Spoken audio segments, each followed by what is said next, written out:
Tashidalek and welcome to Tibet This Week, a weekly feature in English that tells you about this week's news on Tibet, His Holiness the Dalai Lama and the Central Tibetan Administration.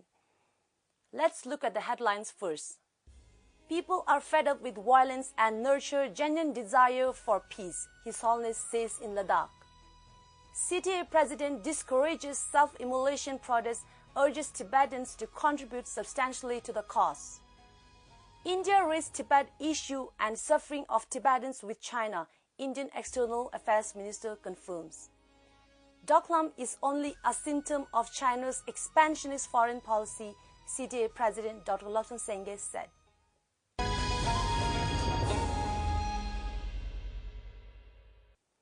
On Thursday last week, His Holiness the Dalai Lama addressed a seminar titled Communal Harmony, Foundation of World Peace in Ladakh.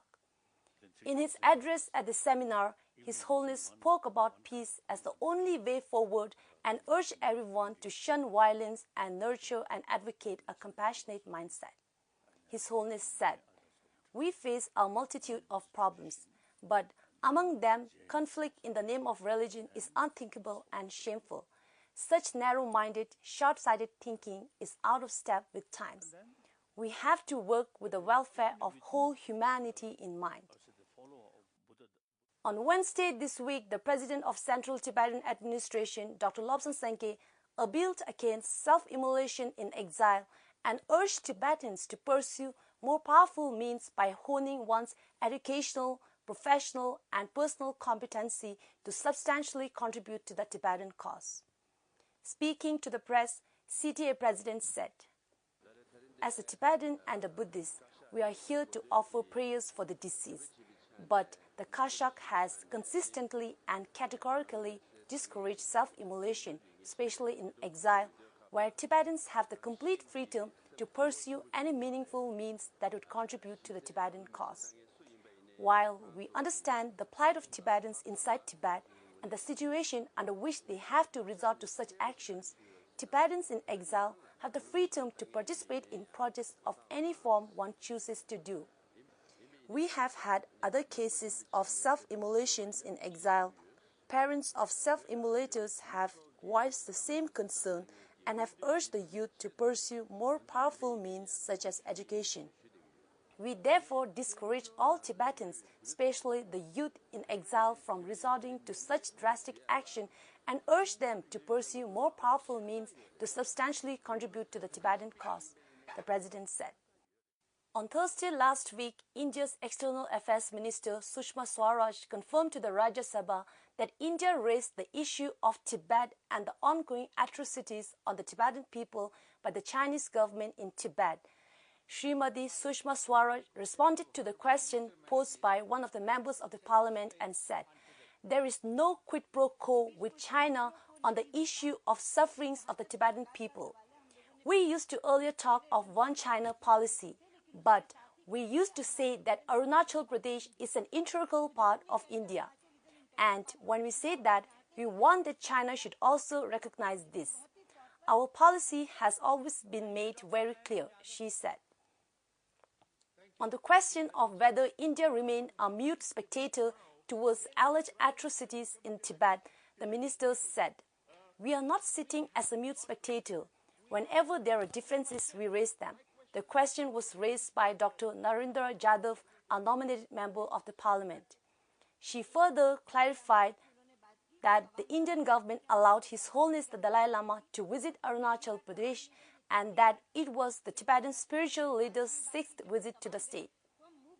"Whatever issue that is there that goes against India's interests, we lodge our protest," Swaraj said. On Wednesday last week, while addressing the Indian students at Hansraj College, the President of Central Tibetan Administration, Dr. Lobsang Sangay, pointed to the ongoing incursion at Dokhlam as a symptom of China's expansionist foreign policy. Dr. Sangay reckons China as the #1 challenge to India, as stated by former Defense Minister George Fernandes and recently by former Defense Minister Mulayam Singh Yadav in the Parliament.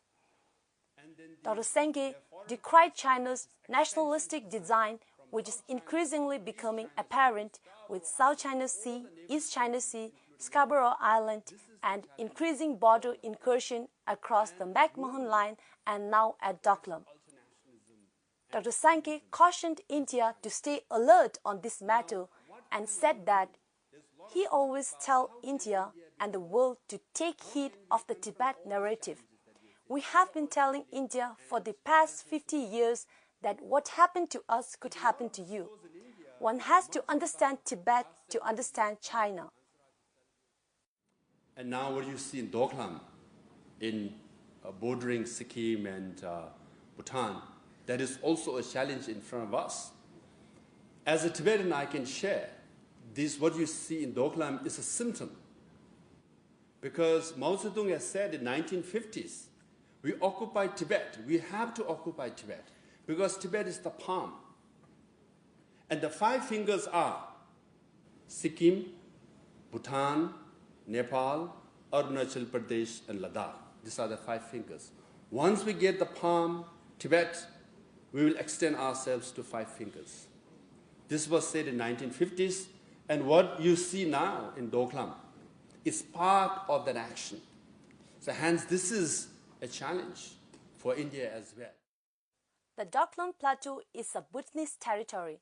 The standoff between the Chinese and the Indian armies of the two countries began in mid-June this year and has been officially one of the longest between both countries since 1962 war. So much for this week. See you next Friday. Have a great weekend.